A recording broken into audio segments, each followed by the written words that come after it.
Dos quase 4 milhões de candidatos do Enem, o Exame Nacional do Ensino Médio, realizado no final de 2019, pouco antes da pandemia, apenas 53 deles conquistaram a nota 1000 na redação, que é a nota máxima. Em Pernambuco, o estudante do ensino médio, na época, Tiago Nakazone, foi o único a atingir essa supernota. Só que ele também conseguiu a nota 10 na redação da Universidade de Pernambuco, ou seja, não foi um dia em que o Tiago acordou inspirado e teve a sorte a seu favor. Foram 2 dias perfeitos, em 2 ocasiões e provas diferentes, com temas diferentes.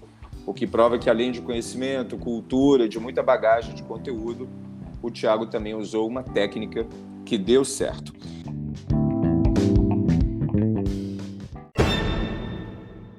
Oi, Tiago, tudo bem contigo? Oi, Lore, tudo bem? Tudo certinho? Como é que você está? Tudo certo, tudo ótimo. Feliz Pronto. também por estar aqui participando. Obrigado pelo convite. O que você deixou de fazer nos anos anteriores? Como foi esse processo, nos anos anteriores ao Enem, para você chegar nessa nota máxima? O que você teve que deixar de lado para aperfeiçoar essa técnica? Certo. Então, foi o seguinte, né? Por incrível que pareça, durante o ensino fundamental, assim, quando eu era mais nova, eu não gostava de redação. Eu tinha uma certa dificuldade em escrever. Eu também tinha uma certa dificuldade com língua portuguesa, assim, no geral, com gramática e tudo mais. E eu acho que, de certa forma, foi esse medo, assim, que eu acabei criando um pouquinho mais novo, que me fez ir correr atrás, assim, realmente melhorar e me aperfeiçoar nisso. Então, assim, realmente, ao longo quando eu entrei, né, no ensino médio, no primeiro ano, eu já comecei a realmente a praticar mais redação, né, a querer melhorar mais esse ponto. E assim, eu acho que foi uma construção realmente ao longo de vários anos, né, principalmente nesses 3 últimos anos do ensino médio, que enfim, tem toda aquela questão de vestibular, né, e tudo mais. E aí, assim, realmente no terceiro ano eu lembro que eu já tinha atingido, né, um nível legal de redação, porque, enfim, eu passei o primeiro e segundo ano escrevendo bastante. E aí também tinha as provas do colégio, tinha a questão de cursinho também que eu fazia, porque era uma questão assim que eu queria me aperfeiçoar e tudo mais. E assim, eu sempre estava praticando, né? Então assim, foi realmente um resultado assim, de bastante esforço, de fato. Eu estava sempre praticando, estava sempre estudando, sempre tentando me manter informada ali para conseguir articular com o tema da melhor maneira possível. Então, assim, realmente não foi sorte, assim, sabe? Cheguei assim na semana, né, antes dos vestibulares, tipo, de certa forma ansioso, de qualquer forma, mas assim, eu tinha olhado para trás e tinha visto que, assim, ao longo do ano eu tinha, na maioria das vezes, tirado uma nota acima de 900, por exemplo. Então, assim, de certa forma, isso também me deu uma confiança, né, para que eu chegasse lá no dia do Enem e tudo mais e conseguisse fazer uma boa prova. Tiago, com a pandemia, algumas pessoas não conseguiram tomar vacina, muita gente não conseguiu também auxílio emergencial no tempo certo. Você está acompanhando isso, né? Muito Sim, por conta da falta de acesso à cidadania no Brasil.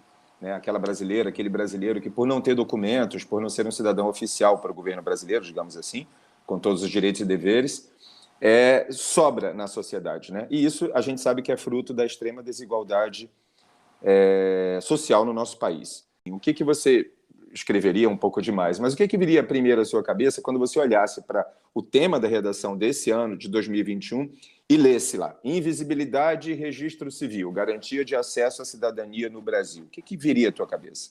realmente, assim, eu não achei um tema fácil, confesso. Assim que eu bati o olho, eu não veio tanta coisa assim logo de cara na minha cabeça, mas aí depois eu comecei a ler um pouquinho, né? Eu acho que tem também a questão dos textos, né, motivadores lá da hora da prova, que eles também ajudam, eles dão um norte, mas eu acho que o caminho era justamente esse. Eu acho que dava para falar muito sobre a pandemia, né, porque é algo muito atual. Então tem a questão, né, do auxílio emergencial, quantas pessoas não puderam, né, receber por conta dessa questão dos documentos. Tem também a questão de muita gente que nasce, mas não é registrado, né? Encontra depois problemas para tirar seus documentos e tudo mais. E eu tentaria, né, justamente tentar articular esses argumentos aqui, de certa forma, que eu estou trazendo, com algum livro, com alguma série, enfim, alguma coisa que trate sobre isso, né? Sobre a invisibilidade social. Então eu já emendo, agora vai ser uma pergunta mais fácil, porque vamos considerar então o tema da sua redação nota 1000, né, que foi democratização do acesso ao cinema no Brasil. Como é que você desenvolveu esse tema? Qual foi o caminho que você tomou?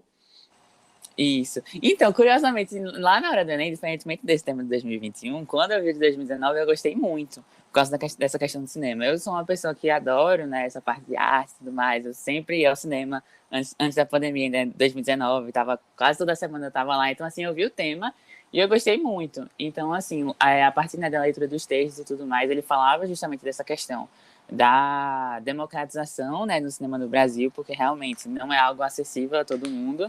E aí, automaticamente, na minha cabeça já veio, né, a questão do valor dos ingressos, que foi uma das teses que eu usei, né, para argumentar lá, articulando com a questão do desemprego, né, no Brasil, que também está em índices muito altos. Então, assim, Que não era todo mundo, né, que poderia frequentar o cinema, por exemplo.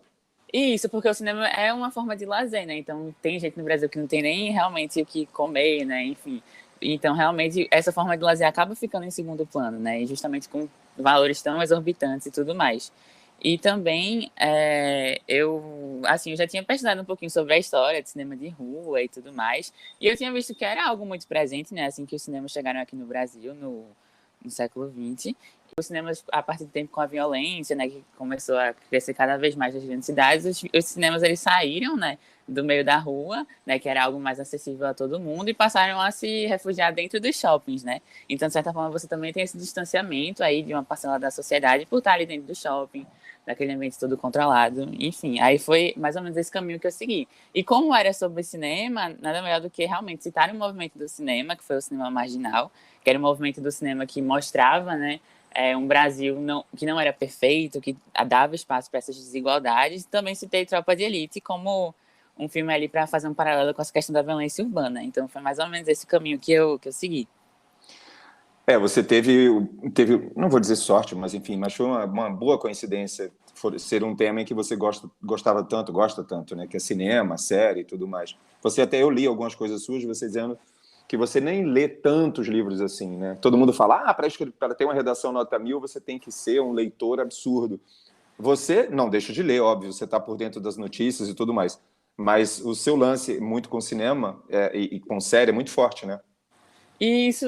Essa foi uma pergunta muito engraçada, porque realmente tem toda aquela visão, né? Nossa, quem tira nota mil nem lê bastante.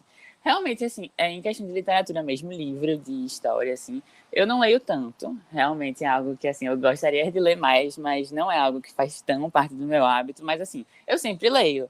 Como você falou, eu tô sempre lendo alguma coisa na internet, alguma notícia. Enfim, de certa forma você tem que ler, porque realmente é ali que você vai, né? Enfim, absorvendo informação, você vai também vendo as mais diferentes formas de escrita. Então, assim, eu acho que eu só não fui pela forma, talvez, assim, mais tradicional, que todo mundo espera, mas, sim. Entendi. Faz sentido. Tiago, muitos apontam para o Enem desse ano, eu falo 2021, como um exame para brancos privilegiados, né? A gente teve a pandemia, tem a gerência atual do MEC, do Ministério da Educação e Cultura, que parece não ser muito boa, contribuíram, né? A pandemia, essa gerência atual, contribuíram para que o exame desse ano apresentasse a menor taxa de inscritos pretos, pardos e indígenas, desde 2009. Você, em algum momento, se sentiu um candidato privilegiado por ter estudado na escola particular e ter sofrido menos os efeitos, eu falo em teoria, os efeitos da pandemia do que os alunos das escolas públicas? Assim, com certeza, né? Eu realmente me reconheço, assim, que eu tive privilégio, né, de ao longo da minha vida sempre estudar em escola particular. Embora, assim, eu ganhasse bolsa por conta das minhas notas, mas, assim, estudava na escola particular, tinha acesso, né, a isso. E também pude pagar um cursinho no terceiro ano do ensino médio. Então, assim, realmente, de certa forma, eu tinha acesso a uma educação que não é realmente a de todos os brasileiros. E, sem dúvida, agora, né, na pandemia, com todas essas questões das lojas remotas, eu acho que essa desigualdade só aumentou cada vez mais. Então, o Enem, ele já se tornou, já era desigual, eu acho que agora acabou ficando mais ainda, né? Mais ainda, tudo né? isso que está acontecendo. Você acha que há um certo bullying por parte de alguns alunos das escolas públicas que falam assim, estudando em escola particular é fácil? Enfim, o que você acha dessa polêmica? Como é que você convive com isso? Ou você já viveu isso? Nossa, então, assim que a nota do Enem saiu, né, e começaram, né, do meu resultado, e começaram a sair algumas notícias, né, por aí nas redes sociais, aí eu parava assim um pouquinho para ler os comentários, nunca parava para ler tanto assim, não. Mas aí tinha muita gente parabenizando, a grande maioria assim era gente parabenizando, mas aí de vez em quando você encontrava um comentário assim, né? Me encontrava lá: "Ah, estudou escola particular e fez cursinho, então não fez mais do que a obrigação". E assim, de certa forma, eu acho esse tipo de comentário um pouco problemático, porque assim, eu reconheço, né, os privilégios que eu tive por estudar em escola particular, por poder pagar um cursinho, né, ter acesso a esse tipo de informação. Mas, assim, também não é como se a pessoa vai estar ali estudando em escola particular, tá ali fazendo cursinho, mas ela vai tirar uma nota 1000, sabe? Tem várias outras pessoas, né, que estão, assim, na mesma condição que eu, que tiveram acesso também a esse mesmo tipo, né, de informação e tal, de educação, mas que não conseguiram. Então, assim, eu também pude ver, assim, né, que também foi resultado do meu esforço, da minha dedicação ao longo do tempo, sabe? Pô, com certeza, né?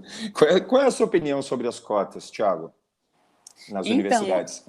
sobre as cotas, eu acho que, enfim, né, com a criação delas, né, enfim, foi algo que ajudou, né, a democratizar o acesso, né, ao ensino superior, porque realmente as universidades públicas eram um ambiente bem mais elitista, né, do que são atualmente, né, que não refletiam tanto assim a realidade da população brasileira. E assim, eu enxergo elas realmente como necessárias, mas assim, elas são muito mais uma política, assim, de certa forma, para amenizar as desigualdades do nosso país, sabe? Algo que, assim, eu vejo como se fosse uma correção para agora, a curto prazo, mas que não Um seria paliativo? Isso, exatamente, um paliativo, mas que o correto, assim, o ideal seria que, sei lá, daqui a alguns anos, daqui a algumas décadas, todo mundo, né, a gente não tivesse essa disparidade, assim, entre as formas de educação, entre o acesso à educação no Brasil, e que todo mundo estivesse ao mesmo nível, para que elas não fossem mais necessárias. Mas, infelizmente, a gente sabe, né, a realidade do nosso país, e para que a gente possa tornar, né, a universidade, o acesso à educação mais plural, realmente elas são necessárias, de fato. Uma professora sua fala num vídeo que eu assisti que você é persistente e consistente. Que você tirava todas as dúvidas na sala de aula, aliás, que é um clássico, né, de recomendação de professor, né? Não levar muitas dúvidas para casa, que você marcava frequentes sessões de monitoria individual e, além de ter a capacidade de ler o mundo e se exprimir no texto escrito. Aliás, eu achei essa observação muito boa. Desenvolve um pouquinho isso para a gente. Você tem essa facilidade de transcrever para o papel as suas percepções todas, e talvez por isso você também seja tão bom. Você chegou lá na redação? Olha, eu acho que, de certa forma, sim, sabe? Em relação a. Eu sempre estou escrevendo bastante, né? Ultimamente, agora na universidade também, eu acho que eu sempre estou escrevendo algum trabalho, sempre estou escrevendo algum texto. Eu acho que, de certa forma, assim, eu sinto essa certa facilidade em passar o que eu estou sentindo, assim, pro papel, embora meu processo, assim, de escrita seja bem doido, né? Eu começo, assim, a fluir com algumas ideias. Tipo assim, por exemplo, eu não gosto de escrever no papel. É uma coisa assim, sou completamente Ah, é? digital. Uhum. É verdade. Até na época do Enem, eu já tinha, tipo assim, uma diagramação certa. Ah, eu colocava ali um Arial 11, ou era 12, com a margem Uhum. da página, e mais ou menos eu sabia que aquilo ali que eu estava escrevendo ia dar as 30 linhas Perfeito. do texto. Claro que assim, eu sempre fazia, né, um simulado à mão mesmo, porque aí realmente você tem que praticar a questão do tempo, mas eu sou uma pessoa que adora escrever pelo computador, então assim, eu pego no computador, aí eu não consigo escrever sentado, eu começo a levantar, começo a andar por aí com as minhas ideias, não sei o quê, aí chega uma hora depois de toda essa confusão e eu só digito lá e sai tudo no papel. Então assim, é realmente um processo assim bem maluco, bem conturbado, mas assim, eu sinto que eu consigo, né, passar tudo o que eu tô sentindo. Em relação a também questão de escola, né, tirar dúvidas, sim, eu era uma pessoa que eu tirava muitas dúvidas, toda vez depois da aula eu estava ali, né, indo atrás do professor. Eu marcava muita monitoria, e inclusive é algo que me surpreende de certa forma, porque assim, tem muitos estudantes, né, que acabam entrando em contato comigo pelo Instagram e perguntam assim uma dica, né? Se você pudesse me dar uma dica para eu sair melhor no Enem, eu falo, olha, praticar é muito importante, mas corrigir o texto também é algo fundamental, porque você precisa ver o que você está errando Claro. para que você não volte a cometer os mesmos erros. E muita gente me fala que não faz isso, sabe? Eu fico até, de certa forma, surpresa, porque realmente é algo muito importante você corrigir, né? Para que no próximo texto você não esteja cometendo os mesmos erros. Então era por isso que eu marcava tantas monitorias, ia tanto tirar dúvida, porque eu realmente queria ter esse feedback, assim, das minhas produções.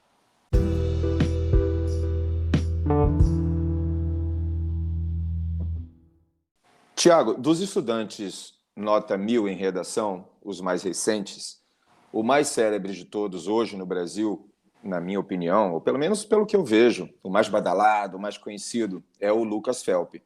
Você, inclusive, já teve numa live com ele, talvez até mais de uma, mas eu vi uma live com você e mais outra garota, que era nota 1000 também de redação.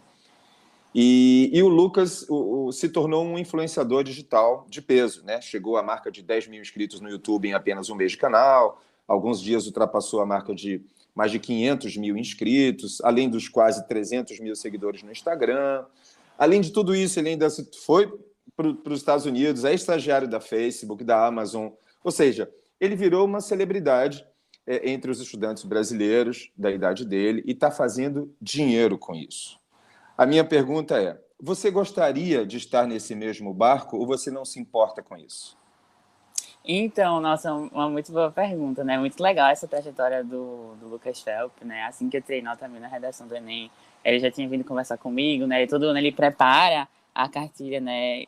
Com as notas, com os textos, né? Que alcançaram a nota 1000 no Enem, também disponibiliza para todo mundo. Ele faz um trabalho muito legal no canal dele, enfim, muito sucesso. Aí é algo muito legal. E sim, em relação a essa questão, né, dos influenciadores que acabam se tornando, né, depois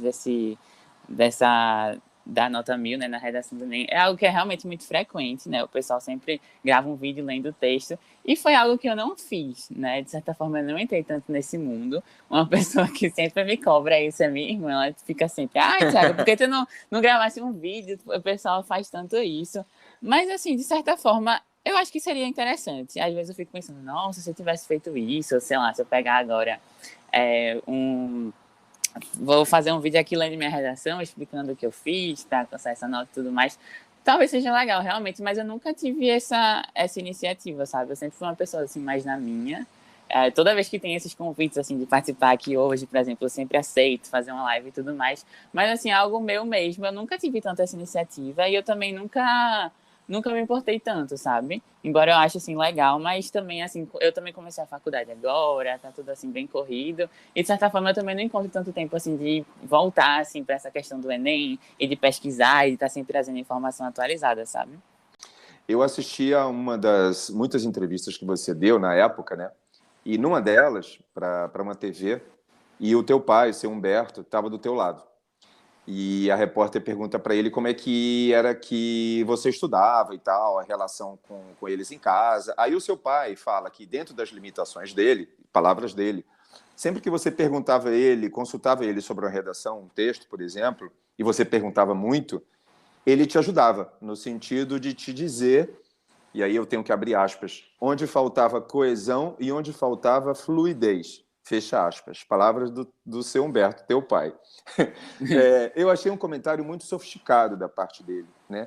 Onde faltava coesão, onde faltava fluidez, que é o coração de uma redação bem feita. Ou seja, deu para ver que você tem uma bagagem de cultura dentro de sua família. Teus pais são pessoas que te dão essa bagagem adicional, que é a primeira bagagem que a gente tem, né? O popular atrás de casa, não se aprende com ninguém. O que você diz, Thiago, para quem não tem o privilégio de ter um ambiente de alto nível como o seu em casa, para conseguir compensar isso, em termos de conhecimento, de cultura geral e tal? Entendi. Realmente, meu pai sempre foi uma pessoa, assim, que me ajudou bastante, assim, eu tinha realmente esse costume de corrigir, né, meus textos com ele, a gente sempre debatia, comentava, né, sobre os temas e tudo mais. E, assim, eu acho que isso foi algo que me ajudou, né, incentivou, sem dúvidas.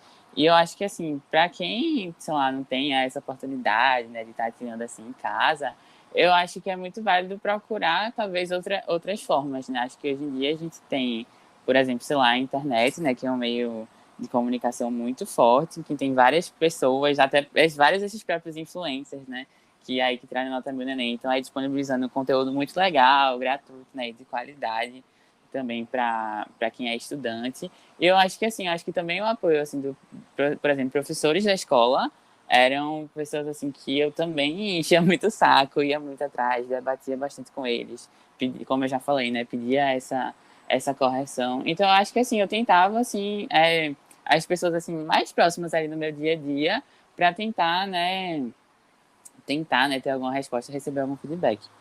Você acha que estudar é um ato solitário? Você gosta de estar sozinho? Você precisa ficar sozinho para estudar? Então, sim e não, né? Realmente a natação é assim, meu esporte favorito. Em relação a esporte, eu não sou tão chegada, né? Assim, esportes tão coletivos assim.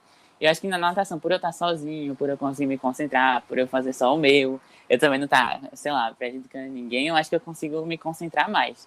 E assim, eu falo que assim, estudar acho que não é algo 100% solitário, mas eu sinto que às vezes eu preciso de um momento para pensar só no meu, sabe? Por exemplo, agora na universidade, né? Eu curso arquitetura e lá na universidade a gente tem muito esse... Os professores têm essa dinâmica de dividir a sala no que eles chamam de GEs, né? Que são os grupos de estudo.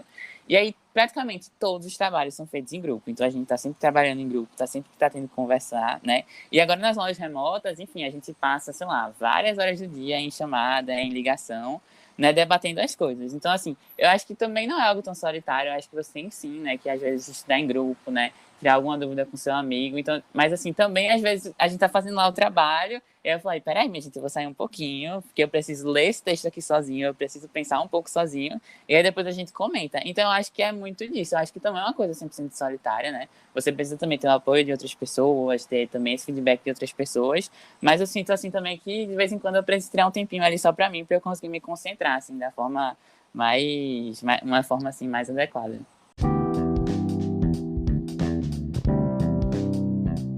Não esperava, de forma alguma, essa nota 1000 na redação do Enem.